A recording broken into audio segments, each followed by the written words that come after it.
And it is now my honor to request Mr. Kingston to come up on stage and address the audience. Ladies and gentlemen, Mr. John B. Kingston.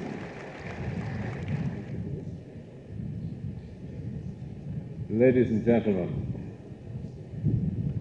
firstly I would like to thank the chief patron of the concert, Madam Sonia Gandhi.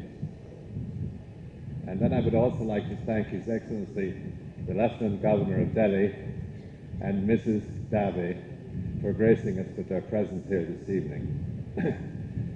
As a scientist, I'm quite happy to be here, and I would like to thank my colleague, Professor Raju, for his usual courtesy in providing us with the venue. I should also like to thank my colleagues who braved the Friday evening traffic to come here and be with us. Finally, I would like to thank all of you for coming and for being here with us in a gesture in our continuing program in human rights and our movement towards a culture of peace and tolerance. Now, having thanked you all, I will apologize because, as you know, I'm a rather late starter this evening.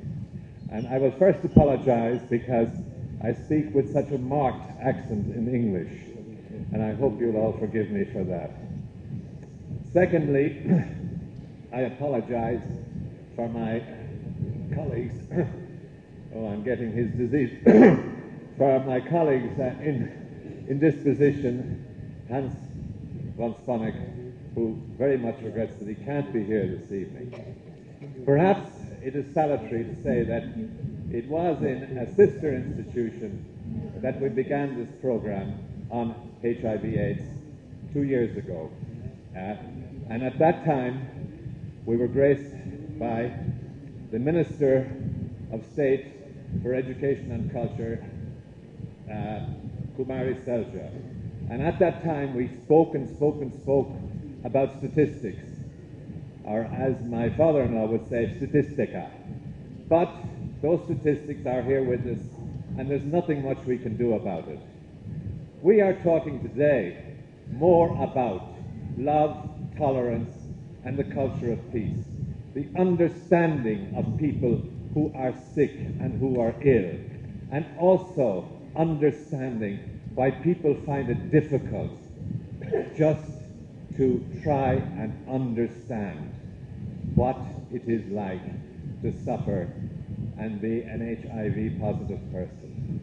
I know myself, since I'm quite long in the tooth, that for me it is difficult to grasp the conception of an idea that says, I am sorry, there is no cure.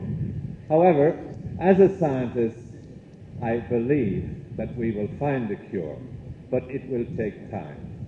And in that time, the numbers of people afflicted with this horrible disease will grow and grow and grow and grow.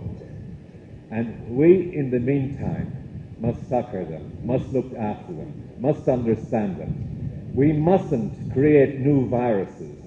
We mustn't create the virus of discrimination, the virus of uncaring. And I quote from my speech on the first meeting.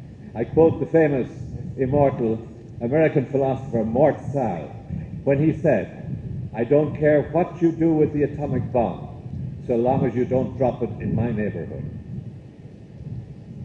Ladies and gentlemen, I don't want to spend very long because I'm a noted Irishman, therefore I may speak forever.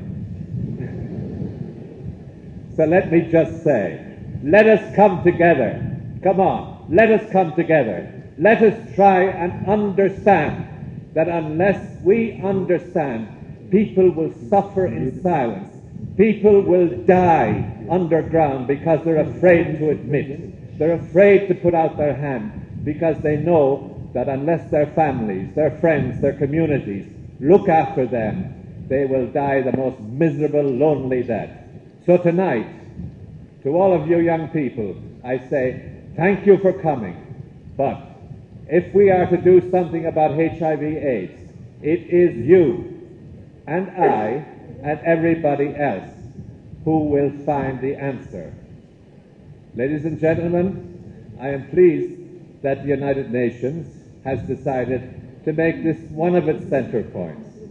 And I'm also pleased to be the representative of one of the agencies that is part of this program. But although the United Nations celebrates 50 years of age and looks at it looks at all of its successes and some of its failures, but we also have to look to the future. And the future is you. The future is you and your families. The future is you and your communities. The future is you and your tolerance. Thank you.